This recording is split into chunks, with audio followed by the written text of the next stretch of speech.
You're locked in to the hottest station on the planet. Resistance is futile. The revolution has begun.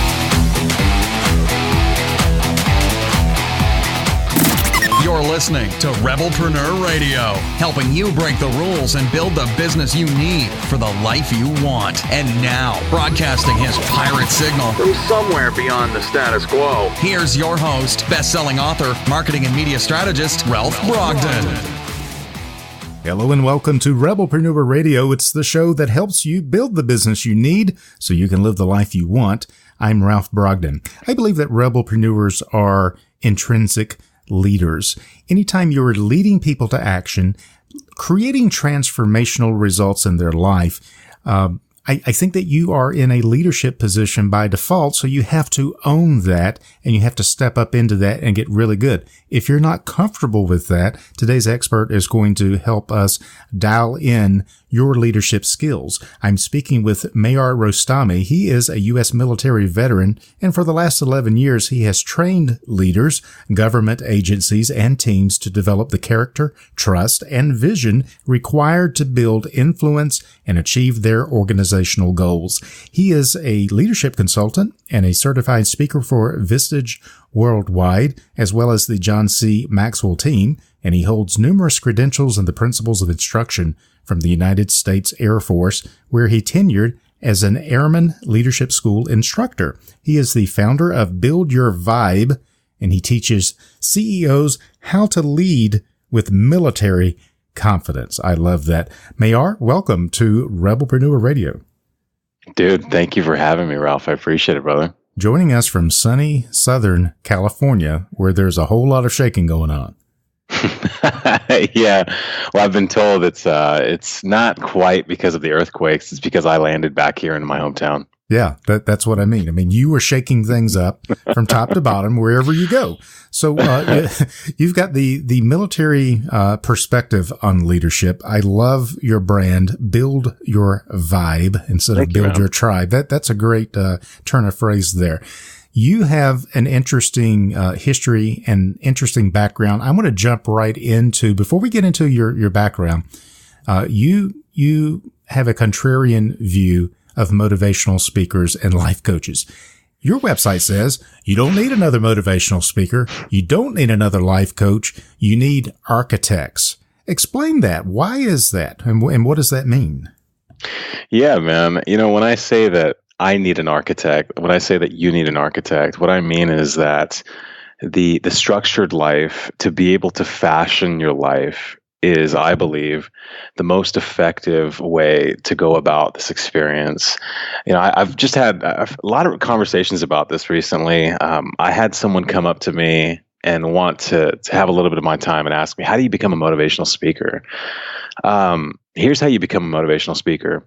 You do something significant and then you talk about it later. You don't set out to become a motivational speaker. I don't believe that there is anything prestigious about that. I don't believe that there's anything commendable about that. What you're basically asking me is, how do I set out to BS people and send them off out the door chasing their dreams? How do I just get people riled up and feel good about my words? That's not motivational. What is motivational is, you know, I'm looking at my bookshelf right now, and I can see all the books of the stories of people who have done something significant, who have made an impact. And that, to me, is something that drives me to do things in my life. That, to me, is something that drives me to want to make an impact in my personal sector of the universe.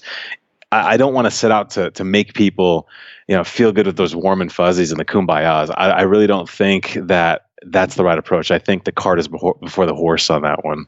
I really love that viewpoint. It's very different. It's not in the status quo, and that's really what makes you such a great fit for Rebelpreneur Radio, breaking the rules and building the business you need so that you can live the life that you want. And that's all about designing that business. And that's where the idea of an architect or a strategist comes into play. It's figuring out what you want and then developing a blueprint, a plan, a strategy for getting there.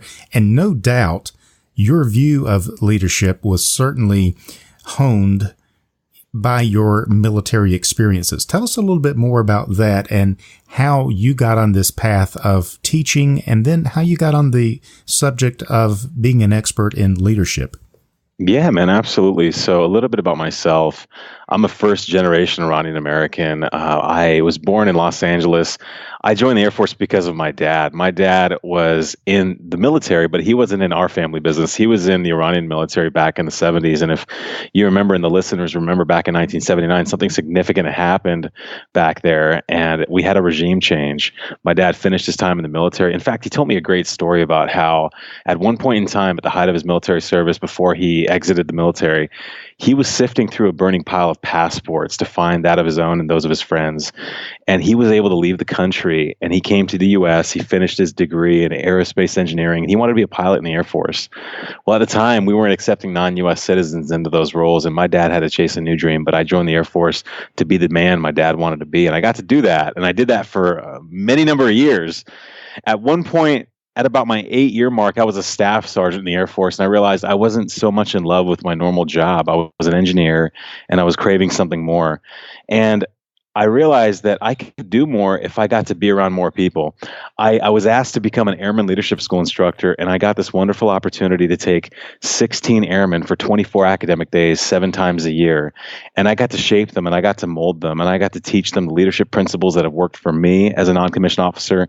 And I got to take them through this experience of patterning their approach as a supervisor and a communicator. And I'll tell you, man, I've never had a greater honor in my life. I got to shape and mold our nation's sons and daughters, and that motivated me for the rest of my life. That gave me an energy and a spark that I don't think anything else will ever give me.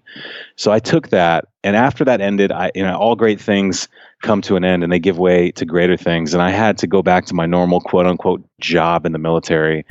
I returned and I said, dude, this is not cutting it for me. And everyone said, man, you love teaching, you love speaking, leadership is your thing, man. Why don't you get out and chase this full time? And I ended up taking everyone's advice, and I got back to Los Angeles 8 months ago. And since then, I've been picked up. I actually got picked up day 4 out of the military to speak professionally with a company.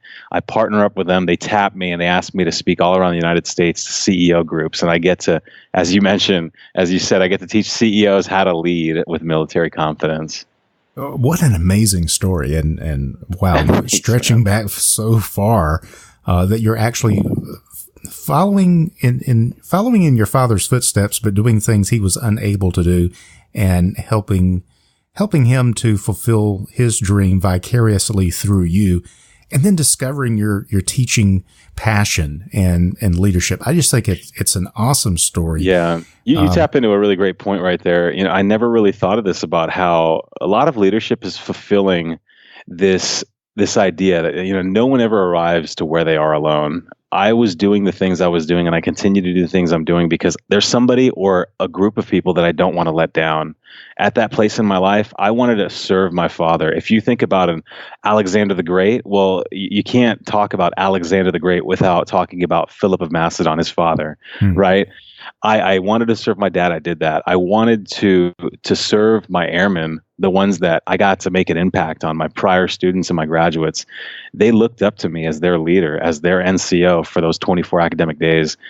And they were the ones that believed that I was going to be achieving greater things in my life. So I'm like doing this not only for me, first and foremost, but leadership is about not wanting to let people down because you care about them and they care about you, and you respect them because they respect you. And it's a two-way street. What a powerful distinction, and what a great vision for what leadership should be in business and in military.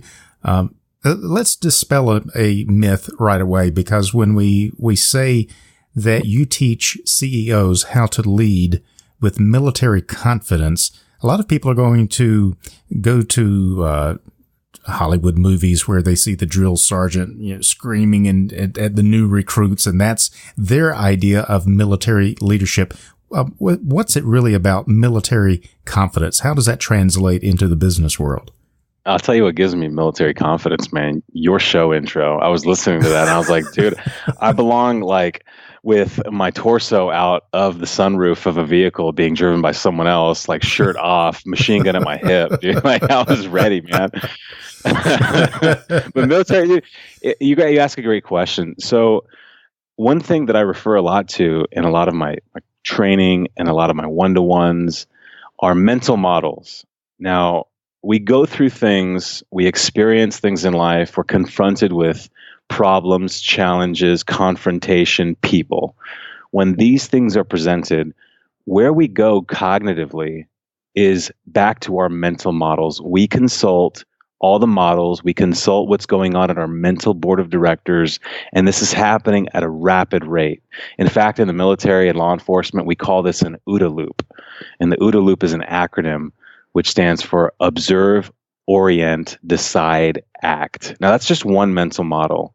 But in that observe and orient step, once we orient, we're preparing to decide on one of the tools that we use or that we're going to use in a given situation. So what I go through, if it's a day-long session with some key executives of a company, or if it's a one-to-one with a CEO, or if it's one of my Vistage speaking opportunities, Vistage being the company that sends me around the US and asks me to speak to their groups of CEO masterminds, I get to talk about and break down different mental models so that, hey, situation occurs, this is the one that you can potentially reach for. Problem is presented, my perspective being, hey, why don't you try consulting this framework? And being able to rapidly go to a framework in any situation when it comes to confrontation or a difficult personnel situation, I believe that leaders are the ones that know how to step back, slow things down, and then be able to choose the right tool on their tool belt. Wow, that's really powerful. Give us an example of a mental model that would be useful for a CEO or someone just running their business, and they encounter one of those problems or obstacles or a people issue. What's a great mental model that they could follow? Yeah, absolutely. So one of the things I used to talk about as an Airman Leadership School instructor was, I mentioned it a couple times leading up to this, was confrontation. Now, if I were to ask, hey, confrontation, is it difficult? Yes or no? Most people will say yes, confrontation is difficult. My theory behind that is because most people are introverted. A lot of people are more reflective as opposed to being boisterous and extroverted. Yeah, that's and me. By the way, you're speaking my language. I hate confrontation. I kind of shut down in confrontation if I'm not careful. And it's really difficult to step up and be a leader in that confrontational situation because I am introverted and I try to avoid it. And that's probably not the best response and maybe not fulfilling my leadership role.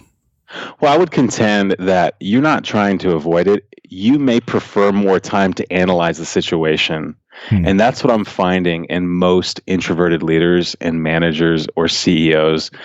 I'm finding that they like to have a little bit more time to ask the right questions, to search or look for the response, get all the data they can before making a decision. Now, here's what we know about leadership. You don't always have the time that you want to execute. So one of the mental models that I talk about is what I call the 4 T's of confrontation.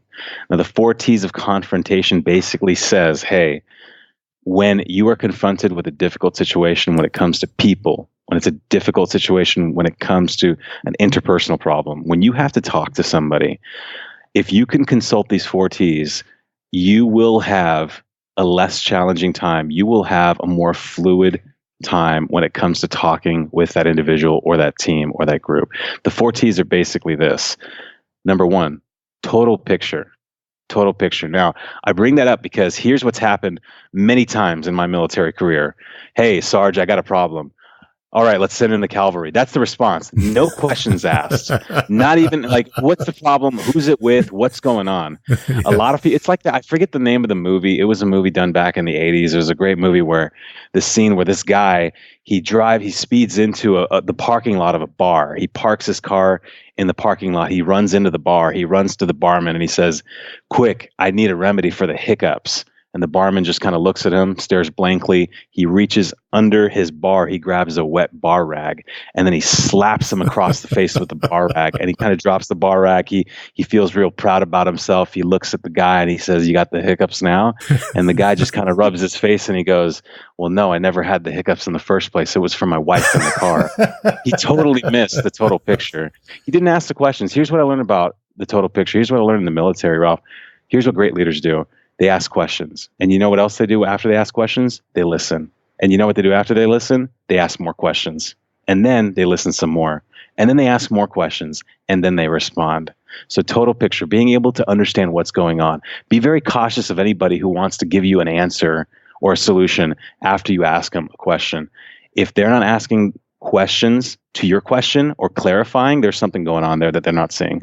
So number one, total picture. Number two, timing. Timing is very important. Is there a right time to confront and a wrong time to confront? Absolutely. So being able to, and there was a wonderful quote, I think by Dorothy Neville, which said something like, the real art of conversation is not only to say the right thing in the right place, but it's to leave unsaid the wrong thing at the tempting moment. Who's ever said the wrong thing at the tempting moment? I know I have. Oh, I have messed that up many times. Yeah. Many times. So it's not necessarily about the timing with which to confront. Maybe it's too early, maybe it's too late. Maybe in the moment, saying that thing isn't necessarily the most effective thing to bring a resolution to that conflict or that confrontation of the issue. So total picture, timing. The third one being tone. Is tone important? I mean, I'm talking to a professional guy in radio. Is tone important? Yeah, absolutely. Tonality and there's so many different ways to say one thing that can be taken in a myriad of ways. It's absolutely important. Yes. And tone is even important in text messages, dude. It's like if you forget to drop an emoji or if you put a period in a place that maybe a period doesn't belong, you're sending the wrong message. Yeah, same thing with email. I get sometimes I get these real terse emails from people that are really great, but they're not aware of how they're coming across an email. So I put a lot of smiley faces in my email, not because I think it's necessarily professional, but because we're missing context. Right. Yeah. I'm trying to get a certain tone across, and I don't want people to be freaked out by reading a one-dimensional message fragment, which is independent of any context. So that's a great point in writing as well as in speaking. Yeah, you're spot on. So tone being the third one, and then the last one being temperature. And if I ask my audience, if I ask myself, have I ever gone into a situation hot? The answer is absolutely. There have been times where I didn't let myself cool down. There have been times where I forgot in a situation, in a conversation, I can choose to either be the thermostat, the one who's affected by the temperature, or I could choose to be the thermometer, I could choose to be the thermometer who can change the tone or the temperature of the conversation. I don't want to be the thermostat that's affected. I don't want to be the thermometer that's affected, I should say. I want to be the thermostat. Gotcha. So knowing that I do have more power in a situation than I perceive is a huge way to understand and to guide how a conflict can go. So that's just one of those models. I love the responses I get with this one because, it's, I think that, okay, here, let's peel the layers of the onion back. Why is this important? Well, it's because we are so complex as human beings. We are not creatures of logic. We are creatures of emotion. So returning back to the logical brain when it's necessary to turn back to the logical brain is absolutely vital in any leadership situation. That is so powerful and so appropriate. I really love how you're taking these principles and applying them not just in military situations, but in business, in life, in relationships. It really touches every area of life. When you work with CEOs to teach them how to lead with military confidence, what does that look like? What tools, what resources do you make available that our listeners would be interested in? Dude, wonderful question. My answer to you is stories, man. Stories. Stories stick. Principles fade. Stories make up the fabric of our lives. We live in stories. So I can share the 4 T's of confrontation. I could share the 4 I's of transformational leadership. I can talk about B.F. Skinner's operant conditioning theory. I could talk about all these cool mental models that are great tools. But if I'm not sharing a relevant story of how this has worked for me, then I've lost my audience. If I'm not sharing a relevant story on how this has worked for me, then I've lost the opportunity to really synergize these lessons and these principles with how applicable it is in one's own life, in one's own business, in one's own family, in one's own team. I love it. What are you working on right now, Mahyar, that has got you really excited that you'd like to share with our listeners? Yeah, man. Great question. So right now, I'm in the middle of alpha testing a leadership academy. So in the same way that I got to take 16 students, 16 junior airmen for 24 academic days and teach them and share my perspectives and experiences with them, I've been really pushed by my mentors, and real mentors are going to light the fire under you, right? I've been pushed by being reminded of the fact that, hey, Mahyar, you have this military expertise, you have the background. That is what you would benefit from leveraging. For you to say, hey, I'm going to create a leadership academy for millennials, or if you're going to say, hey, I'm going to create a success boot camp for millennials, you are tapping into all of these CEOs who are not necessarily, not all of them are not necessarily millennials, but they would love to have their teams, their execs, their staff, their employees have a little bit of military discipline rub off on them. So right now I'm in the middle of creating a leadership academy where we have an offsite, and I can share not only my perspectives, but I have staff and team members and business partners on board to be able to pour themselves into the attendees. And what does that look like? Well, here's what it looks like. I want to be able to take people through a transformational military leadership experience. What I have a vision for is to show them the embodiment of leadership, what it manifests into as a visual act. And I had a great Air Force supervisor tell me, man, he looked at me dead in the eye when he taught me a great leadership lesson. He said, Mahyar, leadership is visual. It's a visual responsibility. It's a visual act. He said, so when you're a leader, when you're a non-commissioned officer, when you're a staff sergeant, it's not what you say to people that makes you effective. And I'll never forget this. He took his index finger and he drilled it right into the center of my chest. He said, it's what they see in you. And he held up that finger right in front of my face. And he said, Mahyar, airmen don't want to follow your finger. Airmen want to follow you. And he pointed right at me. And man, just talking about that to this day gives me chills. Yeah. Yeah. Wow. What a powerful lesson. And that is applicable to anyone, anywhere, in business, in life, in military, in relationships, even in families where you're trying to lead children and lead teenagers and young adults. I support you 1,000% with this Leadership Academy. It is so needed. And I hope that our listeners will look you up and will get more information about this and really begin to wrap their heart around this idea of leadership, really caring about other people, really building a business that can care about customers and care about clients and care about prospects, bringing that level of leadership to business. I think it's so critical. And I really appreciate you, Mahyar, for taking the lead in creating these leadership opportunities. So this is really amazing. Thank you, man. Any final thoughts or words of wisdom that you would like to leave our listeners with? You know, you really touched on it, man. You said something very key, which was this is no easy task. This is a challenge, because it's like, I used to sit my airmen down when I had my initial feedbacks with them, when I got to meet them for the first time and they got to meet me. And one of the things I used to tell them was, dude, I am never going to ask you to do something or go somewhere that I haven't done myself, or I haven't been myself either.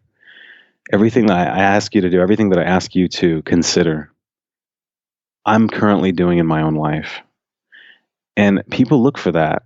Do you practice what you preach?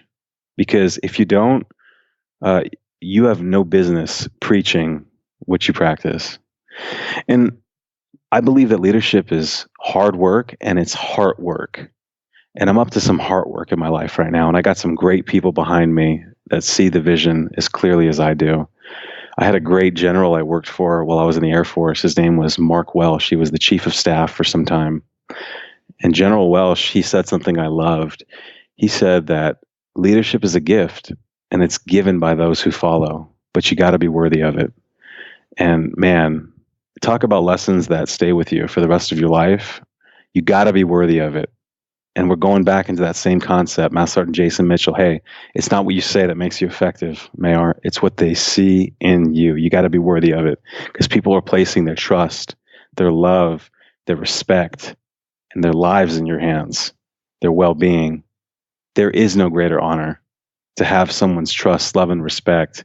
And for them to say without saying it, you make me feel safe. Thank you. That's huge for me, man. That's huge. I got to have that honor and that privilege 7 times a year for 24 days, every time I had a new class of airmen. And the return on that investment just keeps coming back. It keeps coming back. It keeps coming back, because I get all these thank yous and all these praises and these messages of gratitude saying, dude, you made an impact, man.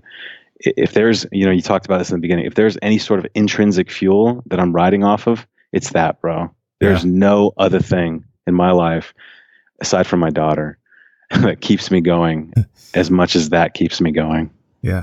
And I've got 2 adult daughters, but daughters will hone your skills. Yeah. Wow. You're right, man. More so than a room full of CEOs will. Well, this has really been great. Been speaking with Mahyar Rostami. He is a U.S. military veteran. He's a leadership consultant and a certified speaker for Vistage Worldwide, as well as the John C. Maxwell Team. And he's the founder of Build Your Vibe. He teaches CEOs how to lead with military confidence. You can find out more at buildyourvibe.com. Mahyar, it has really been a pleasure to connect with you. I support you 1,000%. Thank you so much for being on Rebelpreneur Radio today. I really appreciate it. It was my pleasure, Ralph. Thank you so much. If anyone wants to catch what's going on at the forefront of everything in my world, not only my website, but they could follow me on the gram. That's at the Persian Champion. And everything that I'm doing, everything I'm currently up to is being shared there. Awesome. All right. We'll have that link on the website as well. Mahyar, thank you so much. Dude, thanks again, man. Talk to you soon, brother. You've been listening to Rebelpreneur Radio with Ralph Brogden. Download the show notes and much more at rebelpreneur.com.